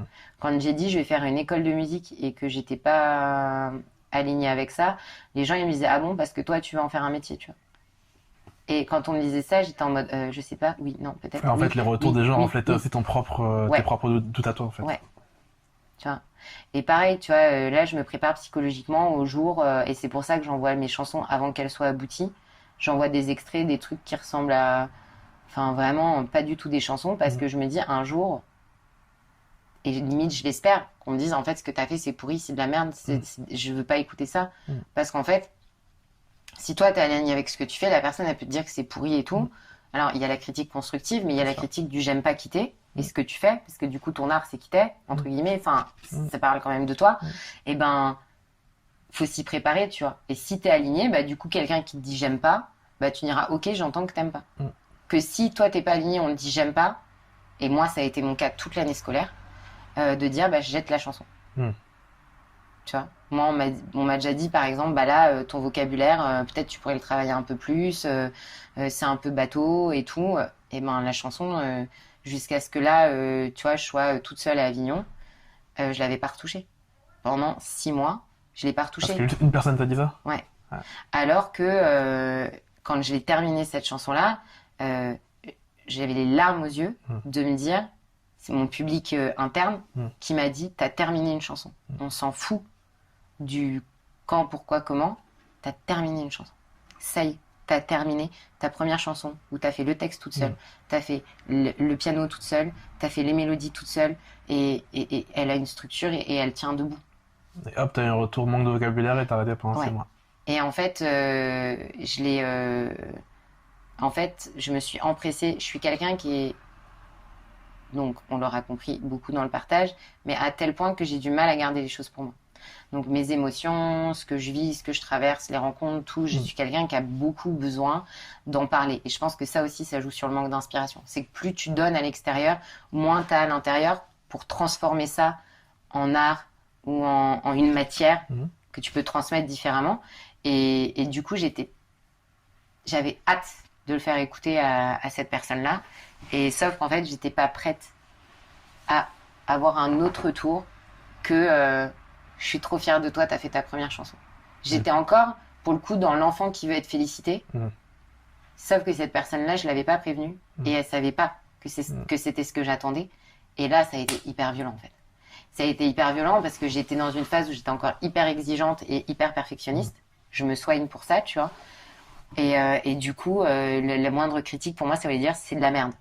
Sauf qu'elle a jamais dit ça à la personne. Mais moi, je l'ai entendu comme ça à ce moment-là, tu vois. Et du coup, c'est à l'école, en voyant que j'étais pas bien pendant plusieurs jours, ils m'ont dit genre qu'est-ce qui se passe et tout. Et ils ont fini par me faire rechanter la chanson et j'ai chanté sur scène, mais après, je l'ai plus jamais touché, tout. Oh. C'est marrant parce que tu dis que t'es pas prête à recevoir le feedback. Alors moi, je connais l'histoire, tu m'as déjà raconté. Oui, mais oui. Moi, j'aurais plutôt dit que c'est le feedback qui est mauvais. En l'occurrence, je trouve que dans cette histoire, alors pour mettre le contexte, c'est quelqu'un qui se projetait. C'est-à-dire qui si elle chantait, n'aurait pas chanté comme ça. Exactement. Et je crois que c'est un des dangers du feedback, alors qui est pour tout le monde. Hein. C'est pas cette personne en particulier, mais pour tout le monde, c'est comme ça. C'est très dur quand tu fais un feedback à un artiste, de pas mélanger ce que toi t'aurais aimé être avec ce que la personne elle est. Donc en fait, le but, c'est pas de dire si tu me fais écouter une chanson, forcément, si tu me fais écouter, ça n'a rien à voir avec ce que j'écoute moi. Mais c'est rien à voir avec ce que je produirais moi. Donc, et le but, c'est pas de te dire non, mais Nicolas Galita, on fait ça comme ça. C'est ok, en le fil de Minchak, comment on peut améliorer. Donc c'est peut-être ça aussi qui manquait dans les. C'est vrai. C'est vrai. Mais bon, après, tu vois, j'ai pris le recul nécessaire et du coup, je rebosse cette chanson, quoi. Mais voilà. Je sais plus quelle était la question de base, du coup, Peu importe. C'est pas du tout important. Je suis partie. Financièrement, tu disais que tu avais réussi à bâtir un environnement. Comment t'as fait? Déjà, j'ai acheté un appartement. Et en vrai, je sais que du coup, j'ai une sécurité long terme, tu vois. Tu as payé un prêt, non? Ouais, je paye un prêt. Alors, pour le moment, je suis au chômage. J'ai la chance, tu vois, avec le chômage, d'avoir quand même cet espace-là. Je suis dans la sincérité avec ma conseillère. Et du coup, elle sait ce que je fais de mon temps et de mon énergie et de comment je l'entrevois. Du coup, pour le moment, je m'en sors comme ça. Et je t'avoue que je réfléchis parfois, tu vois, j'ai des moments de panique, tu vois, forcément, financièrement, de me dire, ok, mon chômage, il se termine bientôt, comment je vais faire, etc.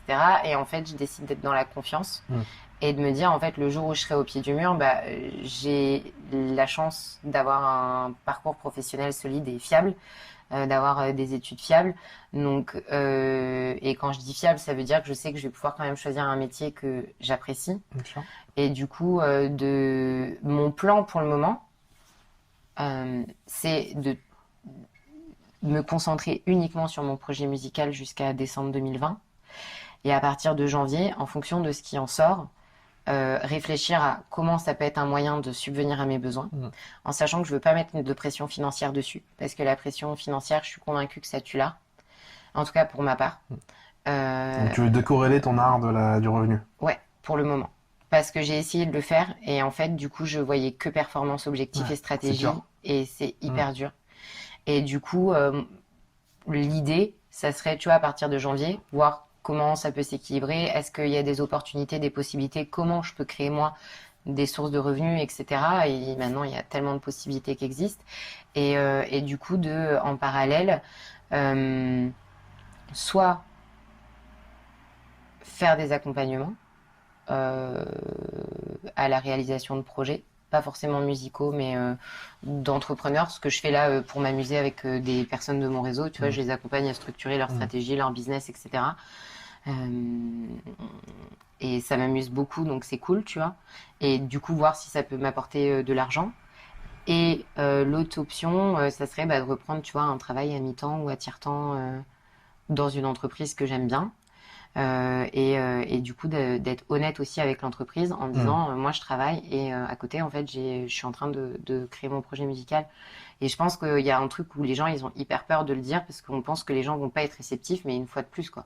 Moi je suis convaincue que si t'es aligné, t'annonces ça à un employeur, en fait il t'est reconnaissant parce que il sait à quoi s'attendre, il sait à quoi s'en tenir et il sait qui il a en face de lui. Et en fait j'ai déjà fait l'exercice du au pire où en fait c'est quand t'as peur d'une situation, je sais pas si ça t'arrive de le faire toi des fois, tu sais tu fais le au pire jusqu'à ce qu'il y ait le pire truc. Et en fait, je me dis, au pire, je retourne vivre chez mes parents.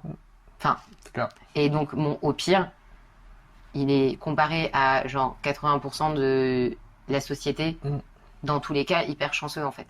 Et du coup, rien que pour ça, je veux pas vivre ni dans la peur, ni dans la pression. Et je me dis, en fait, vraiment kiffe le chemin. Arrête de penser à l'objectif, kiffe le chemin. T'as fait assez de détours, t'as eu besoin de faire des détours. Maintenant, stop les détours. Arrête parce que tu vois, là, cet été, je commence à réfléchir ok, est-ce que j'ouvre ma structure en septembre pour faire du conseil et donner des cours de chant, etc. Et du coup, mais en même temps, j'ai envie de bosser dans des assos et en même temps, j'ai envie de faire ça. Non, stop, ok. T'as fait des détours pendant 28 ans. Là, tu fais de la musique. Et en fait, après, tu viens. Et tu kiffes le chemin? De ouf. C'est...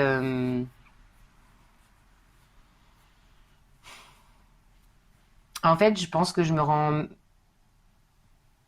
Comment dire? Limite, je me rends pas compte que je kiffe le chemin tellement, en fait, j'apprends à être dans le moment présent, dans ce que je fais, tu vois. Et puis, tu vois, je suis quelqu'un qui est vachement dans le... Je me muscle pour ça. Et tu vois, j'ai plein d'exercices que je mets en place au quotidien. Par exemple, je fais l'exercice des gratitudes. Donc, une fois par jour, je me pose et je liste minimum 10 choses pour lesquelles je suis reconnaissante. Ou reconnaissante, ou fière, ou n'importe, tu vois. Et du coup, ce qui fait qu'en fait, t'as jamais de mauvaise journée. T'as des mauvais moments dans ta journée, mais t'as pas de mauvaise journée, tu vois. Et du coup, je le fais vraiment par rapport à la musique, tu vois, pareil, de me féliciter, tu vois. Il y a 2 semaines, je savais pas faire les barrés à la guitare. Donc les barrés, c'est quand t'as le doigt entier qui appuie et tu fais ton accord. Je savais pas faire les barrés et en fait, tout le temps, je m'étais dit, je ferai jamais de morceaux avec des barrés. En une semaine, j'ai appris à jouer un de mes morceaux préférés à la guitare où il y a quasiment que des barrés dedans. Alors je le plaque en accord, tu vois, c'est une rythmique très basique, quoi. Mais en une semaine, j'ai appris à le faire. Et en fait, du coup, tu vois, les moments où je doute, je reviens sur, en fait, ouais, regarde aussi tout ce que t'as parcouru, regarde tout ce que t'as fait. Enfin, et du coup, ce qui fait que tous les jours, j'apprécie le chemin, tu vois.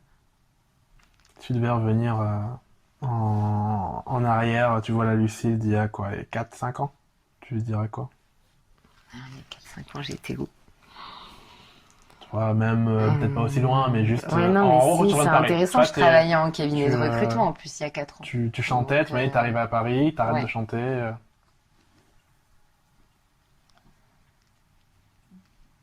Franchement, moi je dirais fais tout pareil. Parce qu'en vrai, je suis hyper contente de tout ce qui m'est arrivé. Qu'est-ce que t'as appris que tu savais pas? Que c'était possible. Ok. Déjà. Que, en fait, qu'est-ce que j'ai appris que je savais pas? Qu'en fait, c'est ok d'être toi. Globalement, tu vois. Parce qu'en soi, depuis que je suis à Paris, j'ai vécu plein de trucs, tu vois. J'ai fait mon coming out, t'arrives de province, tu quittes, t'as fait tes études. En fait, t'as fait des études diplômées, puis tu te dis qu'en fait, t'aimes pas, puis tu travailles en cabinet de recrutement où on te dit qu'on peut te faire passer manager, puis tu dis, oh, puis non, en fait, j'ai pas envie. Et tu vois, il y a plein de trucs comme ça. Je sais pas. Je sais pas. Non, vraiment, je sais pas ce que je dirais. En fait, je pense que... Tu sais, je pense que c'est hyper relou, en fait, je pense, globalement, de vivre avec quelqu'un comme moi dans son entourage, parce que moi, je suis vraiment trop contente de tout ce qui se passe dans ma vie. À l'inverse, je vais dire différemment. Si la Lucille de l'époque te voyait, qu'est-ce qui la choquerait? Prenons-la dans ce sens-là. Si elle te voyait maintenant... Elle serait tellement dans le jugement. La Lucille d'il y a 4-5 ans, elle dirait, mais cette meuf, c'est qui? Genre, d'où elle travaille pas? D'où elle fait de la musique? Enfin...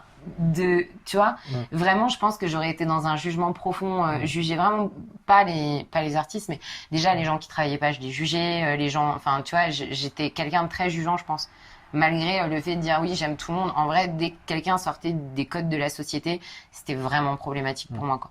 Mais je pense que c'est parce que j'avais pas du tout envie d'être dans ces codes-là et que je me l'interdisais. Donc du coup, j'étais hyper rigide et hyper dans ma petite case. Ouais, elle serait jugeante. Par contre, j'ai fait l'exercice pour aller encore plus loin. Je l'ai fait avec la moi enfant, d'un âge que j'aime bien. Tu vois, de me projeter, de prendre le temps de respirer et tout. D'ailleurs, si jamais, tu vois, t'as envie, je sais pas si tu l'as déjà fait ça. Si, l'être à l'ado que j'étais. Il y a l'être à l'ado, tu vois, et tu peux faire, alors pas à l'enfant, en fait, c'est, j'ai vu ça dans une vidéo de développement personnel, là, il y a pas longtemps, et du coup, je l'ai fait en même temps. Tu poses tes jambes, tu prends le temps de respirer, tu penses à un âge que t'as bien aimé quand t'étais enfant. Et en l'occurrence, moi, je crois que c'était vers 7-8 ans. Et donc, je me voyais là, avec ma coupe à la Mike Brandt et tout, là. Et en fait, la nana dit, en fait, tu vois cet enfant, tu prends le temps de le visualiser dans son décor de l'époque, dans le contexte de l'époque, de voir cet enfant joyeux, faut prendre une période joyeuse de ta vie. Ou pas forcément pas joyeuse, mais en tout cas un moment où tu as tes rêves d'enfant qui sont présents avant la société. Et tu vois cet enfant venir vers toi, qu'est-ce que cet enfant te dit? Tu vois? Et en fait, ça m'a fait pleurer parce que je me suis vue me remercier de tout ce que j'avais fait. Et d'avoir tout quitté pour faire de la musique. Et je pense que si cet exercice-là, par contre, à l'inverse, tu vois, j'avais fait il y a 4-5 ans, je pense que cet enfant-là, il aurait été méga en colère et il m'aurait secoué en disant, mais en fait, tu te rends pas compte que là, t'es même pas vivante. J'avoue. Donc je pense que ça répond à ta question. Ça répond de ouf à la question. Je retiens que quand tu chantes pas, t'es pas vivante. Ouais. Et pourquoi le chant?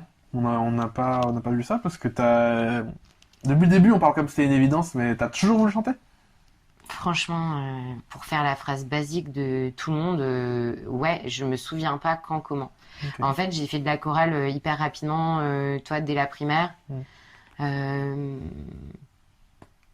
Franchement, alors après, oui, il y a eu l'impact après, tu vois, quand j'étais un peu plus ado, de la Starac et tout, qui te rend le truc plus plausible et possible.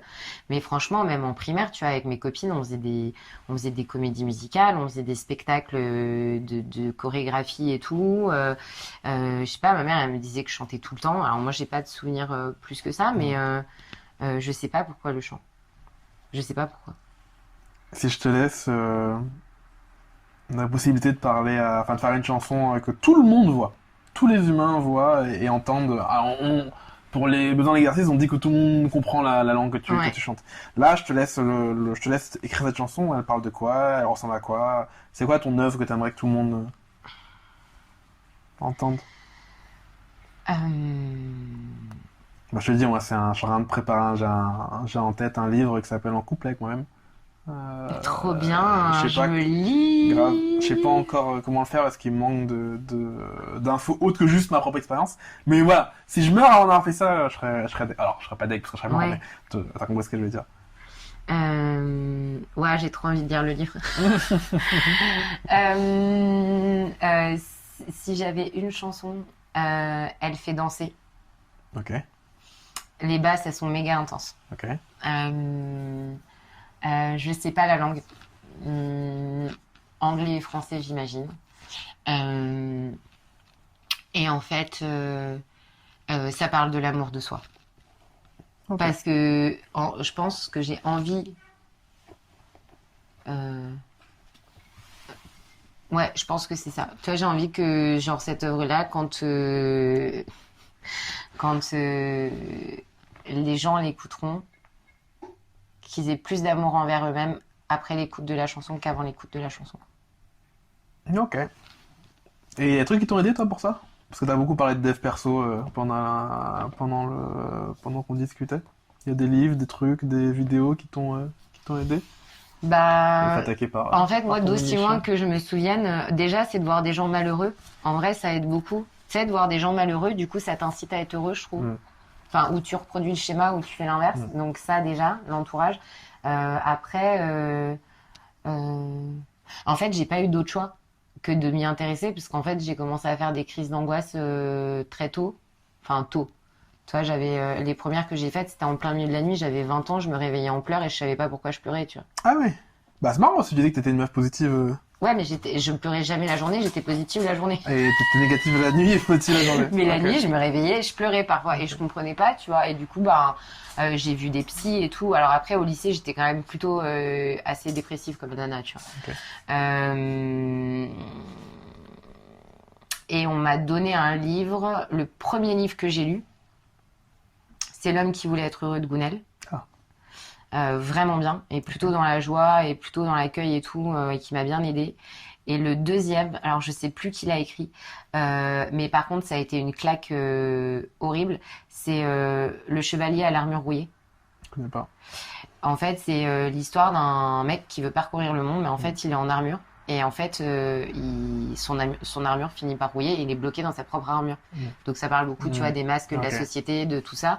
Et en fait, de l'avoir lu, j'avais 20, 21 ans. Et en fait, je l'ai lu et je me suis dit, ah ouais, je suis complètement en train de passer à côté du truc. Donc tu l'as vu avant que ton pote te fasse le fameux choc de t'as tout fait. T'avais déjà eu un premier... Mais j'en ai eu plein, en fait. On m'en a donné plein, des signaux, des appels, des propositions, mais même en termes de rencontres musicales. Mon père, il a des amis à lui qui sont musiciens. Lui-même, tu vois, il est maintenant qu'il est à la retraite, il fait quasiment que ça. Il me disait, mais le jour où tu veux enregistrer, le jour où tu veux faire des démos, le jour où tu veux, hésite pas à nous contacter. Je n'ai jamais contacté ces gens-là. Jamais. T'es ouf. Il me demandait de chanter, je chantais jamais devant eux. Donc tu t'es auto-saboté quand même. Je me suis auto-sabotée pendant hyper longtemps, parce que du coup, je raconte toujours le positif, parce que je suis plutôt quelqu'un dans le positif, du coup. Bacchus. Bacchus, c'est le chien, pour les gens qui nous écoutent et qui voient pas la vidéo. Mais je me suis beaucoup auto-sabotée, et des pics, en fait, j'en ai eu plein. Et le pic, le dernier pic que j'ai eu, c'est de faire mon burn-out, tu vois. Tu penses c'est lié? Oui. En quoi? Oui. Le burn-out, on appelle ça la petite mort. Donc, c'est qu'en fait, t'es tellement en décalage avec toi, ta vie, tes valeurs et qui t'es vraiment à l'intérieur, qu'à un moment donné, ton corps, je pense, en tout cas, c'est ma lecture, il dit en fait, si c'est pour vivre cette vie-là, ça ne m'intéresse pas. Tu vois? Et en fait, c'est, je pense, une des meilleures choses qui me soit arrivée. C'est une des meilleures choses qui me soit arrivée. Carrément. Ah, mais vraiment. Si c'était à recommencer, mais limite, je le vivrais encore plus intensément, le truc-là, tu vois.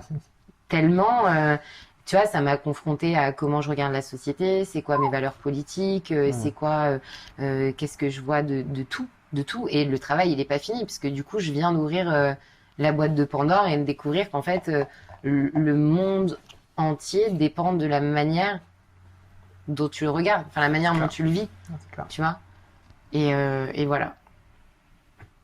Un dernier mot, une question que tu m'as posée, un truc que tu voudrais dire.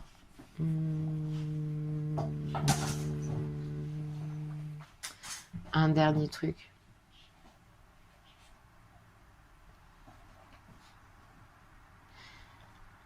Je vais dire un truc que je dis à tout le monde depuis que je suis toute petite, ça me met dans l'émotion, enfin toute petite. J'ai commencé à le dire à ma mère à 10 ans, vers 10-12 ans je crois.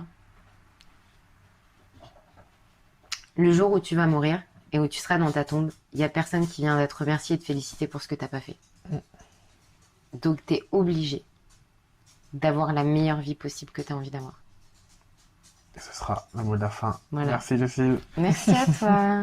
Merci d'avoir écouté cet épisode. Si tu écoutes ça, c'est que ça t'a tenu suffisamment en haleine, ou que tu as eu la flemme d'arrêter le son parce que le bouton est trop loin.